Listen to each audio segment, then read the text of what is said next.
په لومړي ځل په کندهار کې یوه کس د مارانو او لړمانو د روزنې او زهر ایستلو فارم جوړ کړی.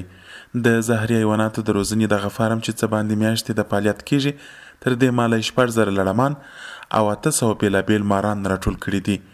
د فارم یو مشر احمد شاه وایي چې د عصري ماشینونو د ترلاسه کولو وروسته به د مارانو او لړمانو څخه د زهرو ایستلو لړۍ هم پیل کړي.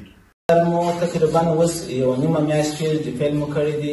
6,000 دانې لړمان لرو، هغه هم 8 قسمه لړمان شته پکښې کې او 8 قسمه ماران شته پکښې کې. تقریبا 800 دانې ماران په خپل فارم کې اوس ساتو.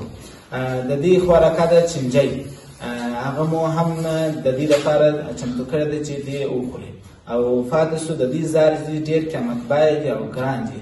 د دغه فارم کارکوونکي وایي ټول ماران یې د کندهار له دشتي سیمو او کورونو ترلاسه کړي او که څوک دغه ډول زهري حیوانات پیدا کړي نو دوی به په پیسو ورڅخه رانیسي. په غرونو دشتو په هر ځای کې موږ د مارانو لړمان لنډیانې هغه زرالله قسمان چې دي چې زهر لرونکي هغه موږ راوړو دربار کوي.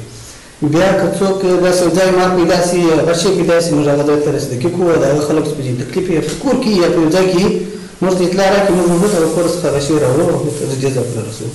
پر همدې مهال د کندهار د کرهنې او مالداري ریاست مسؤلین وایي تر اوسه یاد فارم کې د مارانو او لړمانو څخه د زهر ایستلو لړۍ نه ده پیل سوې، خو که یاده لړۍ پیل سي نو سلګونو کسانو ته به د کار کولو زمینه هم برابره سي.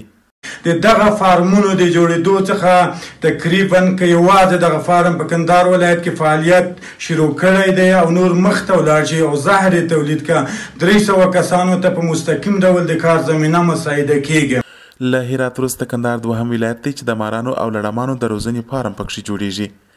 د مارانو زهر په نړیوالو مارکیټونو کې لوړ قیمت لري او له همدې زهرو څخه د درملو د جوړولو لپاره ګټه اخیستل کیږي.